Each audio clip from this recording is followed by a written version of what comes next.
잘 아시는 이야기 하나 하고 말씀을 전하겠습니다. 미국에 클라인 부부가 있었습니다. 이 미국의 클라인 부부는 동성애를 거부하는 기독교 신앙에 따라 동성애자들의 결혼 케이크 주문을 거절을 했습니다. 이에 대해 동성애 커플은 클라인 부부에게 부당한 차별을 당했다며 즉각 당국에 고발했고, 당국은 차별금지법 위반을 이유로 클라인 부부에게 벌금, 우리 돈으로 1억 6천만 원 정도를 부과했습니다. 물론 나중에 소송을 걸어 개인적 종교적 신념에 따라 거절하는 것은 부당한 것이 아니라는 취지의 판결이 나긴 했습니다. 그렇지만 국가의 어떤 그릇된 권력들이 하나님의 말씀을 따라 살아가는 자들에게 어떤 위협이 오는지 배울 수 있는 한 가지 사례로서 귀를 기울일 필요가 있는 것 같습니다. 지난 시간에는 은밀한 것을 자신의 백성을 통해 계시하시는 하나님에 대해서 살펴봤습니다. 이 은밀한 것은 다름 아닌 이스라엘의 하나님께서 느부갓네살 왕을 포함해 모든 왕, 모든 제국을 세우시고 무너뜨리는 분이시라는 사실이었습니다. 즉 이스라엘의 하나님만이 신중의 신, 절대 주권을 가지신 분이라는 것입니다. 그렇지만 이걸로 끝나는 것이 아니라 하나님께서는 앞선 모든 나라들과는 비교할 수 없는 나라를 세우시는데, 이 나라가 어떤 나라입니까? 하나님께서 세우시는 영원한 하나님의 나라, 가깝게는 바벨론 포로 생활에서 이스라엘로 귀환하는 회복된 이스라엘, 본질적으로 더 멀게는 예수님께서 가져오시는 하나님의 나라임을 살펴봤습니다. 오늘 이 시간에는 다니엘을 통해 이렇게 절대 주권을 가지신 분에 대해 듣게 된 느부갓네살 왕이 과연 어떻게 반응하는지가 언급됩니다. 2장 후반 말미에 다니엘의 하나님, 이스라엘의 하나님을 인정하는 모습을 보였던 느부갓네살 왕. 그런데 이 느부갓네살 왕은 3장에서 하나님을 향하여서 정반대되는 행보, 즉 하나님을 거슬러 자신을 향해 절대 충성을 요구하는 행보를 보입니다. 그럼 이런 행보를 보이는 느부갓네살 왕으로 인해 과연 바벨론 제국 안에는 무슨 일이 벌어지겠습니까? 특히 이 바벨론 제국 안에서 살아가는 이스라엘 백성들에게 어떤 일들이 벌어지겠습니까? 오늘은 이렇게 하나님을 거스르는 느부갓네살 왕으로 인해 핍박받는 하나님의 백성의 이야기를 살펴봅니다.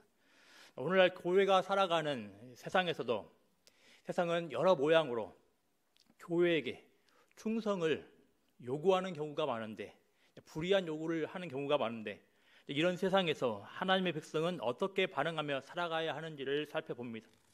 먼저 이에 앞서 느부갓네살을 중심으로 하는 세상이 어떻게 하나님을 거스르는지 좀 길게 살펴봅니다. 앞서 언급한 대로 느부갓네살 왕은 2장 후반부에서 하나님을 인정하는 모습들을 보입니다. 즉 다니엘을 통해 자신의 꿈과 해석을 알려주신 하나님을 높이는 모습을 보인 것입니다.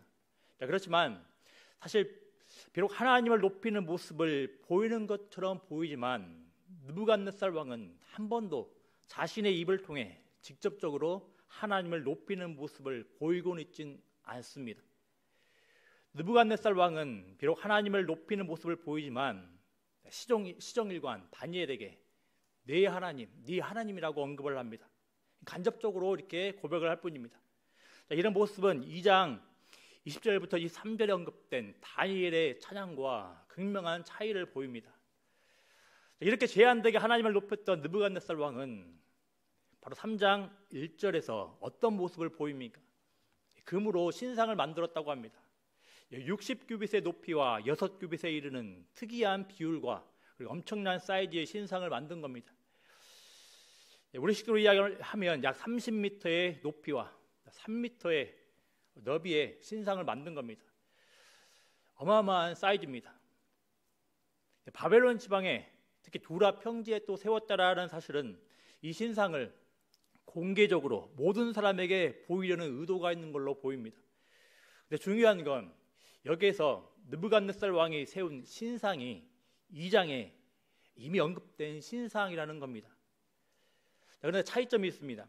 앞서 2장에 언급된 신상은 분명히 표면적으로 각기 다른 재료의 네 나라로 이루어져 있었습니다. 하지만 오늘 본문에 언급된 느부갓네살 왕이 실제로 세운 신상은 금으로 이루어져 있습니다. 2장 38절에 꿈속에서 금머리로 언급된 느부갓네살 왕이 실제로 금으로 이루어진 신상을 만들고 있는 겁니다. 고대 근동 문화에서 꿈은 일반적으로 신이 왕들에게 미리 경고를 주기 위한 수단입니다. 그래서 미리 조치를 하도록 하는 어떤 수단입니다. 느부갓네살 왕도 자신이 꾸었던 꿈을 자신에게 왕권을 준 신이 꿈을 통해 자신과 자신의 제국의 미래를 준비하라고 주어진 것이라고 아마 생각을 했을 겁니다. 느부갓네살 왕은 자신이 꾸었던 꿈을 어떤 조치를 취하라고 주어진 신의 뜻으로 이해했던 걸로 보입니다. 아마도 2장 다음에 곧바로 느부갓네살이 신상을, 그것도 모두 바벨론 제국과 관련된 금으로 신상을 만든 것을 보면 느부갓네살 왕은 2장의 꿈을 자신의 제국과 관련된 것으로 이해한 것 같습니다. 다니엘의 해석한 바에 따르면 2장에 언급된 나라들은 본질적으로 바벨론을 포함한, 그리고 바벨론 이후의 모든 나라, 지상의 모든 나라들을 가리키는 것 같지만 느부갓네살 왕은 자신의 제국 중심으로 이해를 한 겁니다. 그래서 신상을 다 금으로 만들었습니다. 다시 말씀드리지만 느부갓네살 왕은 자신을 왕으로 세운 신이 왕을 위해, 제국을 위해 미래를 대비하라고, 재앙을 피하라고 꿈을 주신 것으로 이해를 했을 겁니다. 그리고 이런 꿈에 대한 자신의 생각과, 그리고 자신은 신의 특별한 대리자라는 생각은 금 신상을 만드는 것으로 나타냈을 겁니다.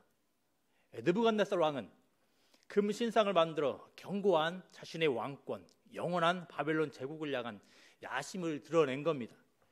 그렇지만 느부갓네살 왕이 금 신상을 세운 동기가 어쨌든 중요한 것은 느부갓네살 왕은 2장에 언급된 모든 것의 주권을 가지신 하나님을 정면으로 거스르고 있다라는 사실입니다. 하나님만이 진정한 신이시며 하나님만의 왕들을 세우시고 무너뜨리시는 분이신데 느부갓네살 왕은 자신의 영원한 왕권을 나타내 보이고 있는 겁니다. 그래서 오늘 본문에서는 느부갓네살 왕이 세운 신상이라는 표현이 여러 차례 등장합니다. 근데 사실 이보다 더 크고 심각한 문제가 있습니다. 이렇게 자신의 왕권을 노골적으로 나타내 보였던 느부갓네살 왕이 지위 고하를 막론한 모든 관료들에게, 그리고 바벨론 제국의 모든 백성, 나라들, 각 언어를 말하는 자들에게 금신상을 향해 절하도록 요구를 한 겁니다. 그것도 선택사항 없이, 어떤 예외도 없이 금신상을 향해 바벨론 제국의 모든 자들이 절하도록 요구를 한 겁니다. 절하지 않는 자들은 죽음만 있을 뿐입니다. 오직 복종만이 있을 뿐인 겁니다. 이 요구 앞에서 모든 관료들과 모든 백성들이 일사불란하게 어떤 잡음도 없이 금신상을 향하여 절을 합니다. 5절을 보면 금신상을 향한 절의 요구가 이런 모습과 함께 이루어집니다. 너희는 나팔과 피리와 수금과 사면금과 양금과 생황과 및 모든 악기 소리를 들을 때 엎드리고 느부갓네살 왕이 세운 금신상에게 절하라. 바벨론 제국 차원에서 얼마나 철저하게 조직적으로 금신상에 대한 절을 요구하는지 이해할 수 있는 대목인 겁니다. 오늘날로 마찬가지입니다. 우리는 매스컴을 통하여서, 우리의 삶을 통하여서 심심찮게 세상의 권력자들이, 세상의 왕들이 자신들의 통제 아래에 있는 모든 사람들에게 절을 요구하는 모습을 봅니다. 한마디로 충성을 요구하는 모습을 봅니다. 오늘 본문 내용처럼 직접적인 생명의 위협을 하지는 않지만 여러 모양으로 위협을 하며 두려움을 심어주며 충성 요구를 하는 겁니다. 그런데 문제는 이렇게 충성 요구를 하는 세상의 권력과 힘 아래에서 표면적으로 교회도 살아가고 있다는 겁니다. 오늘 본문에 하나님의 백성을 대표하여 언급되는 세 친구들처럼 말입니다. 하나님의 백성들은 어떤 자들입니까? 하나님과의 언약을 따라 하나님께만 예배하고 섬기는 자들 아니겠습니까? 그렇기 때문에 필시 충돌이 있을 수밖에 없는 겁니다. 유명한 책 제목처럼 교회는 두 나라에서 살아갑니다. 하나는 이 땅의 세상의 나라, 그리고 다른 하나는 하나님의 나라. 이렇게 교회는 세상에서 살아가지만 하나님 나라 백성으로서 하나님께만 최우선적으로 예배하며 살아가는 존재입니다. 이렇게 교회는 하나님께 속한 자로서 이 세상의 권력과 제도와 시스템 하에서 살아가는 존재들입니다. 그러니 충돌이 일어나는 겁니다. 또 그러니 하나님께 속한 존재로서 교회가 이 세상에서 살아갈 때 끊임없이 공격을 받고 위협을 받고 견제를 받고 살아가는 겁니다. 특히 세상에서 나름대로 믿음을 지키며 살아가려고 하는 자들은 세상의 시기와 질투를 받기 쉽습니다. 오늘 보면 8절에 나오는 모습처럼 말입니다. 8절을 보면 갈대아인들이 유다인들을 참소했다고 합니다. 8절에 나오는 참소하다라는 단어가 나오는데 이 단어는 문자적으로 잘게 씹다의 의미를 지닙니다. 정말로 그렇습니다. 세상은 하나님께 속한 교회를 그 존재의 특성상 씹기 좋아합니다. 계속 씹습니다. 본질적으로 속한 영역이 다르기에 하나님을 높이려 사는 자들을 참소하는 겁니다. 느부갓네살 왕에게 절하며 충성했던 갈대아 사람들도 평소에 안일곱게 생각하던 유다 사람 세 친구를 참소하고 있습니다. 이들 갈대아 사람들이 보기에 세 친구들은 자신들의 나라인 바벨론에게 멸망하여 포로로 끌려온 자들인데 말도 안 되게 지금 바벨론 지방의 일들을 다스리는 자들이 되었습니다. 그러니 안입고 온 겁니다. 아마도 이들의 이 안입고음이 세 친구를 참소하게 된 도화선이 되었을 겁니다. 하지만 느부갓네살 왕의 충성 요구라는 맥락에서 어쨌든 이들 갈대아 사람들이 세 친구를 참소한 이유는 분명히 금신상에 절하지 않았기 때문입니다. 그래서 여기에서도 동일하게 엎드려 절한다라는 표현이 여러 차례 반복 언급됩니다. 결국 갈대아 사람들의 참소에 의해 세 친구들은 느부갓네살 왕 앞에 끌려가게 되었습니다. 그리고 느부갓네살 왕에 의해 유다의 죄인들은 국문을 받습니다. 3장 5절 6절을 보면 금신상에게 절하지 않으면 누구든지 즉시 차명을 당한다고 했는데 이 세 친구들은 곧바로 차명을 당하지 않고 국문을 받습니다. 아마도 느부갓네살 왕은 바빌론 제국 안의 지혜자들보다 훨씬 뛰어난 세 친구들에게 또 다니엘이 특별히 청거한 세 친구들에게 기회를 주고자 했던 걸로 보입니다. 느부갓네살 왕은 지금이라도 마음을 돌이켜 금신상에게 절을 하면 세 친구들을 살려준다고 제안을 합니다. 하지만 여전히 뜻을 굽히지 않고 절을 하지 않으면 극형에 처한다고 엄포를 놓습니다. 이때 느부갓네살 왕은 굉장히 의미심장한 표현으로 세 친구를 도발합니다. 15절 말씀입니다. 15절에서 느부갓네살 왕은 금신상에게 절할 것을 종용하고 위협하면서 이렇게 말합니다. 능히 너희를 내 손에서 건져낼 신이 누구이겠느냐, 이렇게 종용을 하고 위협을 합니다. 꿈을 통해 주어진 하나님의 주권을 인정하지 않고 자신의 야심에 따라 금신상을 세웠던 느부갓네살 왕, 그리고 금신상에게 절하라고 일방적으로 요구했던 느부갓네살 왕의 본심이 직접적으로 드러난 겁니다. 능히 너희를 내 손에서 건져낼 신이 누구이겠느냐, 자신의 손에서 아무도 건져낼 자가 없다는 겁니다. 곧 자신만이 생명을 좌지우지할 수 있는 절대 주권자라고 선포하고 있는 겁니다. 이 세 친구들은 자신의 본심을 드러낸 절대 주권자 느부갓네살 왕의 엄포 앞에서 선택을 해야 합니다. 그런데 이 세 친구들에게는 두 가지 선택만 있을 뿐입니다. 과연 이 세 친구들은 이런 공포스럽고 두려운 상황에서 어떻게 반응해야 하겠습니까? 사실 반응이라는 단어가 무색하게 세 친구들 앞에 놓인 상황은 절 아니면 절하지 않음, 이 두 가지 뿐입니다. 그리고 이 두 가지 선택은 양극단의 결과를 가져올 뿐입니다. 죽거나 살거나, 좀 더 보태면 잔혹하고 고통스럽게 죽거나 아니면 구사일생으로 살거나. 사실 대한민국이라는 상황에서 그리고 21세기라는 그 시대에서 우리는 이런 모습이 낯설 수밖에 없습니다. 영상에서나 아주 간접적으로 접할 뿐입니다. 그렇지만 하나님만을 충성할 대상으로 인정하지 않는 세상에서 교회는 본질적으로 세상의 도발구와 위협을 받으며 살아간다는 것을 기억해야 되겠습니다. 세상은 특별히 권력과 힘과 특별한 지위를 지닌 자들은 교회를 향하여서 등이 너희를 내 손에서 건져낼 자가 누구이겠느냐 도발하고 위협을 합니다. 선택을 종용을 하는 겁니다. 그러면 교회는 이렇게 선택을 종용하는 세상을 향하여서 어떻게 교회의 입장은 이렇다라고 되돌려 줄 수 있겠습니까? 이렇게 위협받고 도발당하는 세상에서 하나님의 백성들은 세상을 향하여서 교회는 이런 존재이다라고 증거할 수 있겠습니까? 새 친구들의 믿음의 고백을 통하여서 두 가지 정도만 살펴보겠습니다. 첫째는 하나님만이 우리의 생과 살을 주관하시는 구원자이십니다. 15절에서 느부갓네살 왕은 분명 나는 너희의 생명을 앗아가지 않을 수도 있는 존재이다라고 선언하며 새 친구들을 위협했습니다.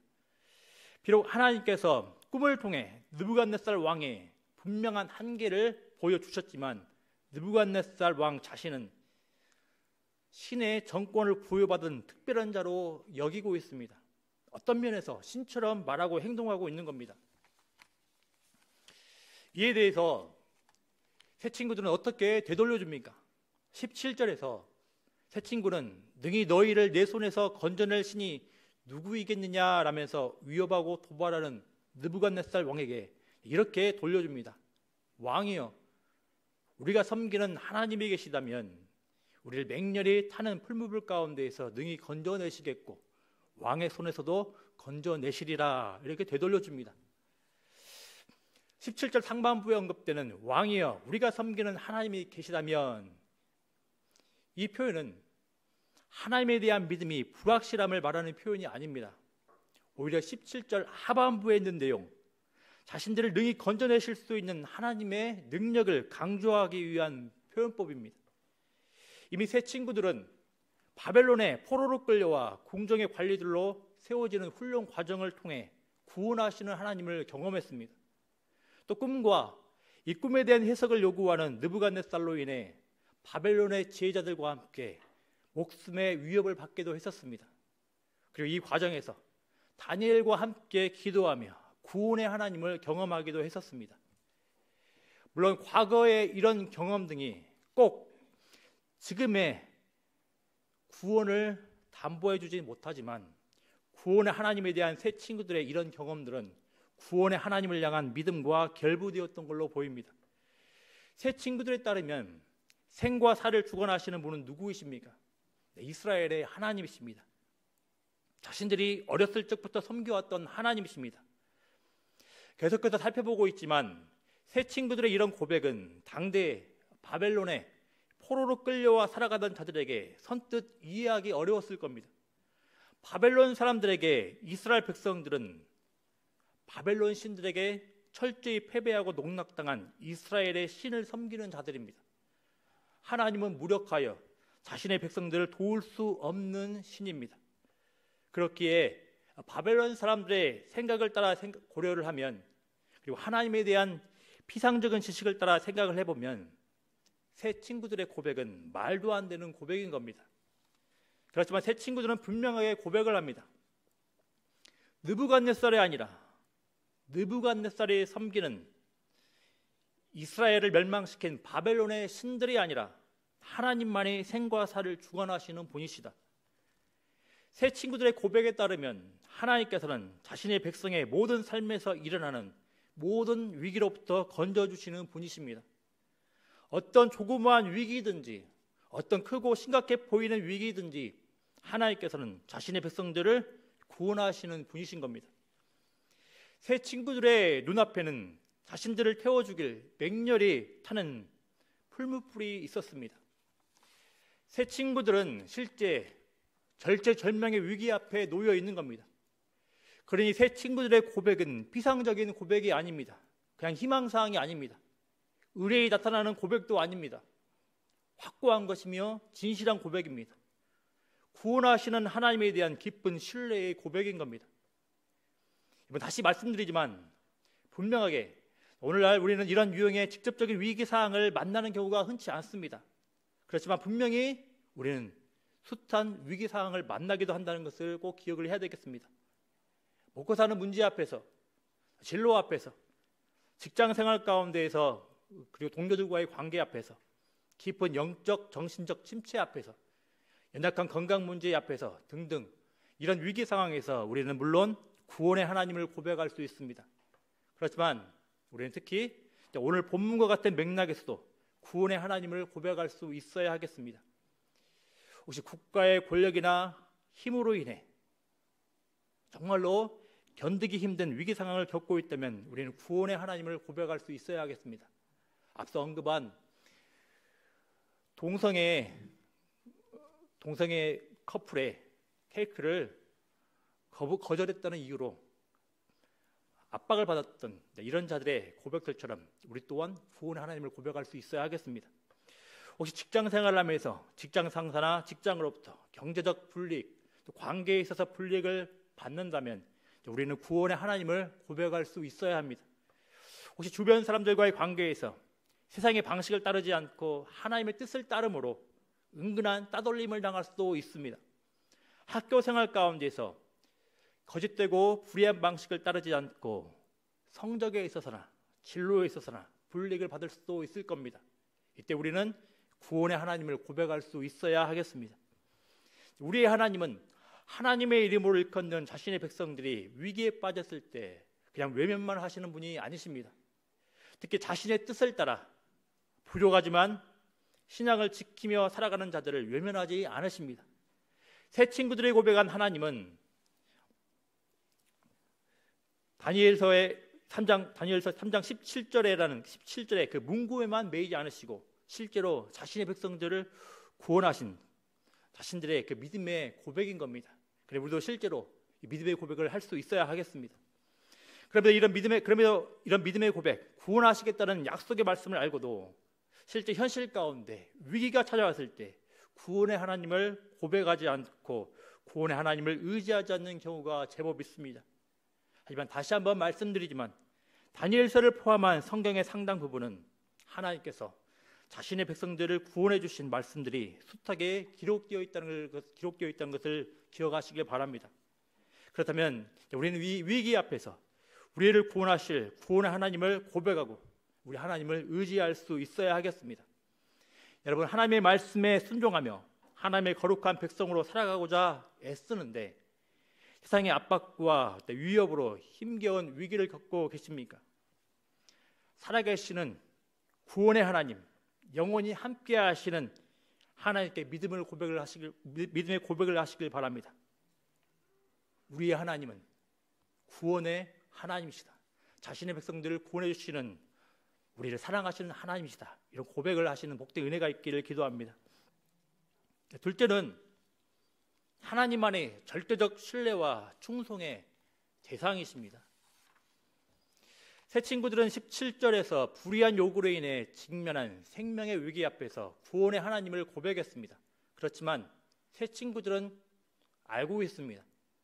이스라엘의 역사를 보나 또 자신의 역사를 보나 하나님께서는 분명히 자신의 백성들을 위기로부터 구원해 주시는 구원의 하나님이시지만 항상 자신의 백성들을 위기로부터 구원하시지는 않는다는 사실을 말입니다.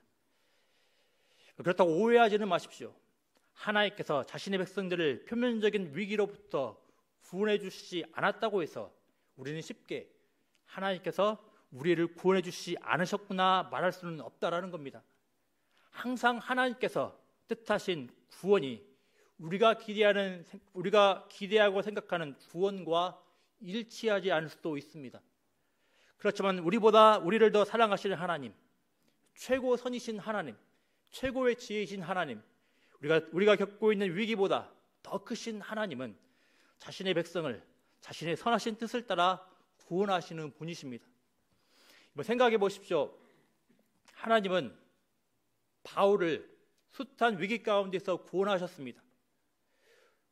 죄수의 신분에서 로마로 향하는 배를 타고 있던 바울, 잘 아시는 대로 이때 바울은 배를 타고 가던 중에 광풍을 만나 죽을 위기에 처하기도 했습니다. 그렇지만 바울은 이런 위기 가운데서 구원의 하나님을 만납니다. 구원의 하나님으로부터 구원을 받습니다. 하지만 자신의 사명을 다한 바울은 로마에서 순교하게 됩니다. 사람의 예대로 말하면 바울은 숱한 구원을 경험했지만 로마에서 처형당하는 시점에서는 구원받지 못한 겁니다. 하지만 그렇다고 해서 우리들 모두가 하나님께서 이방인의 사도였던 바울을 구원해 주시지 않으셨다고 말하지는 않습니다. 최고 선이신 하나님께, 구원의 하나님께서 이 땅에서 자신의 사명을 다한 바울을 천국으로 데려가셨다고 말할 뿐입니다. 새 친구들은 이렇게 분명히 자신들을 위기에서 건져주실 분이신 것도 믿고 있었지만 동시에 그렇게 하지 아니하실 분임을 믿고 있었습니다. 따라서 새 친구들은 18절에서 느부갓네살에게 이렇게 증거를 하는 겁니다. 우리 18절 말씀 같이 읽어보겠습니다.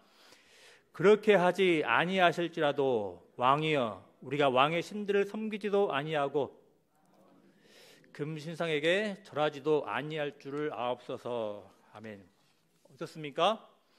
지금 새 친구들은 자신들의 목숨을 위협하는 느부갓네살 앞에서 하나님께 어떤 고백을 하고 있습니까? 하나님을 절대적으로 신뢰해야 할 분, 절대적으로 충성해야 할 분으로 고백하고 있습니다. 다시 말하면 이들의 믿음은 하나님을 상대적으로 신뢰하는 것이 아닌 겁니다. 상대적으로 충성하는 것이 아닙니다. 사람에게 있어서 가장 소중한 것이 무엇이겠습니까? 목숨, 생명 아니겠습니까? 따라서 사람들은 생명이 최고의 목적입니다. 최고의 가치입니다. 이를 위해 돈을 벌고 이를 위해 공부를 하고 이를 위해 직장에서 싫은 소리 들어가며 충성합니다. 그렇지만 하나님의 백성은 새 친구들의 고백을 통해 분명히 알 수 있는 것처럼 자신의 생명, 목숨을 최고로 소중한 가치, 최고의 목적으로 삼지 않습니다. 이런 점들은 우리들이 익히 알고 있는 십계명의 순서만 봐도 잘 알 수 있습니다. 하나님 백성에게 있어 가장 우선적인 가치로 삼아야 할 1계명은 하나님만의 전적인 신뢰의 대상, 충성의 대상임을 알려줍니다. 그렇지 않고 하나님 이외의 다른 가치들을 우선적인 신뢰의 대상, 충성의 대상으로 삼고 있다면 그것 자체가 우상 숭배라고 말을 합니다. 이런 이유로 새 친구들은 금신상에게 절하지 않습니다. 이런 새 친구들의 믿음의 고백은 바벨론 사람들에게 있어서 미련하고 어리석어 보이는 행위입니다. 분명히 오늘 본문은 새 친구를 향하여, 금신상을 향하여 항구적인 충성을 보이라고 하지 않습니다. 그렇다면 새 친구들은 한번 금신상에게 절하고 위기를 벗어날 수 있는 겁니다. 그렇지만 새 친구들은 이마저도 거부합니다. 또 분명히 새 친구들은 바벨론 제국 내에서 지위가 좋은 자리들입니다. 한마디로 이야기를 하면 잃을 게 있는 자들인 겁니다. 비록 바벨론 제국에 포로로 끌려와 살고 있지만 누릴 것 누리면서 얼마든지 편하게 살 수도 있는 자들입니다. 또 우리는 이런 상황을 가정하여 생각할 수도 있을 겁니다. 만일 느부갓네살이 새 친구를 향하여 만일 너희들이 금신상에 절하지 않으면 모든 지위를 박탈하겠다, 이렇게 생명이 아니라 지위를 앗아간다고 위협을 하면 그나마 새 친구들 입장에서 더 수월하게 선택을 할 수도 있었을 겁니다. 자, 그런데 지금 새 친구들의 선택은 하나님 앞에서 자신들의 가장 소중한 가치를 내려놓는 겁니다. 자, 오늘날의 관점으로 보면 새 친구들의 이런 선택은 더 이해할 수 없고 어리석어 보이는 행위입니다. 자, 오늘날은 흔히들 다원주의 사회라고 이야기를 합니다. 그런데 이런 다원주의 사회의 세계관에 따르면 이것도 옳고 저것도 옳다는 겁니다.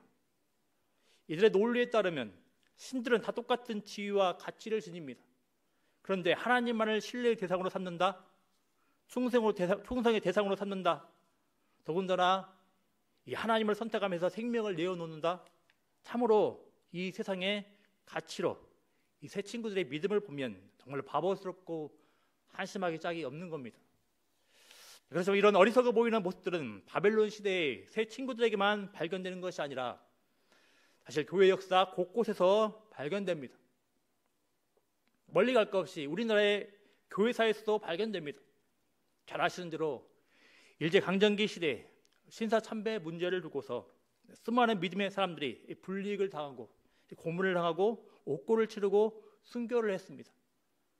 또 북한에 남침이 있었던 한국 전쟁 때에도 수많은 믿음의 사람들이 예수님을 향한 믿음을 포기하지 않고 숱하게 순교한 사실들을 우리는 익히 들어 알고 있습니다. 이렇게 성경을 보나 교회사를 보나 하나님의 백성들은 그 어떤 것보다도, 그 어떤 대상보다도 하나님을 절대적 신뢰, 충성의 대상으로 삼았음을 볼 수 있습니다. 그렇다면 우리는 우리 자신에 대하여서 질문을 해봐야 합니다. 우리는 과연 하나님을 절대적 신뢰의 대상, 충성의 대상으로 삼고 있는지 질문을 해봐야 합니다. 혹시 우리는 하나님께서 우리가 원하는 어떤 소원을 들어주는 만큼만 하나님을 신뢰하지는 않는가? 혹시 우리는 이 세상에서 불이익과 손해와 손실을 보지 않을 정도로만 하나님께 충성하고 있지는 않는가? 혹시 우리는 하나님을 나의 물질, 나의 집, 나의 자녀들, 나의 사적 권리들, 나의 꿈, 나의 진로, 나의 성적 등과 관련시켜서 상대적인 분으로 여기며 신앙생활을 하고 있지는 않는지 돌아봐야 하겠습니다. 그렇지만 무엇보다도 하나님을 향한 새 친구들과 같은 신뢰와 충성이 없다는 점만 생각하기보다 우리는 우리를 절대적으로 사랑하셔서 우리에게 자신을 내어주신 하나님께 주목해야 하겠습니다. 앞서 말씀드린 대로 새 친구들의 하나님, 우리의 하나님은 아무것도 아닌 신상에 불과하여 우리를 구원하시지 않는 게 아니십니다. 느부갓네살처럼 우리의 충성을 받기 위해, 우리의 절을 받기 위해 강압적으로, 폭력적으로, 억지로 요구하시는 분이 아니신 겁니다.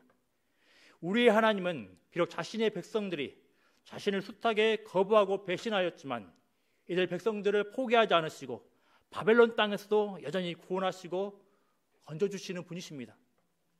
이렇게 여전히 자신의 백성들을 구원하시는 하나님께서 지금도 세상의 위협과 도발 앞에서 고민하고 혼란스러워하며 힘겨워하는 자신의 백성들 곁에 계심을 꼭 기억을 해야 되겠습니다. 그리고 이렇게도 여전히 연약하고 부족한 자신의 백성들을 구원하시는 사실들을 믿어야 하겠습니다. 우리들이 원하는 방식이 아닌 자신의 놀랍고 지혜로운 방식으로 우리를 구원하신 하나님께서 자신의 백성들을 위기로부터 건져 주십니다. 그렇기에 우리는 하나님을 절대적으로 신뢰할 수 있어야 하겠습니다. 하나님을 절대적 충성의 대상으로 높이며 살아갈 수 있어야 하겠습니다. 다른 것들, 다른 대상들과 견주어 하나님을 상대적으로 섬기는 것은 최고선이신 하나님이 아니라 다른 것들을 의지하고 살겠다는 어리석고 미련한 모습입니다. 그러니 우리는 예수님의 말씀대로 우리를 절대적으로 사랑하시는 하나님을 절대적으로 신뢰하며 절대적으로 충성하며 살아가야 하겠습니다. 우리 말씀 한번 찾아서 같이 읽어보고 말씀 맺겠습니다. 누가복음 12장 5절부터 7절입니다. 누가복음 12장 5절부터 7절 말씀 앞에 있는 화면 같이 읽어보겠습니다. 마땅히 두려워할 자를 내가 너희에게 보이리니 곧 죽인 후에 또한 지옥에 던져넣는 권세 있는 그를 두려워하라. 내가 참으로 너희에게 이르노니 그를 두려워하라. 내가 참으로 너희에게 이르노니 그를 두려워하라. 참새 5마리가 2아사리온에 팔리는 것이 아니냐. 그러나 하나님 앞에는 그 하나도 잊어버리시는 바 되지 아니하는도다. 너희에게는 심지어 머리털까지도 다 세신 바 되었나니 두려워하지 말라. 너희는 많은 참새보다 더 귀하니라. 아멘. 예수님께서 말씀하시는 하나님은 어떤 분이십니까? 그 어떤 것보다도 우리를 가장 귀히 여기시고 가장 세밀하게 살피시는 하나님이십니다. 이 하나님, 이 구원의 하나님께 우리의 모든 신뢰를, 우리의 충성을 다하는 복된 은혜가 있기를 기도합니다. 찬양하겠습니다. 585장입니다. 585장입니다.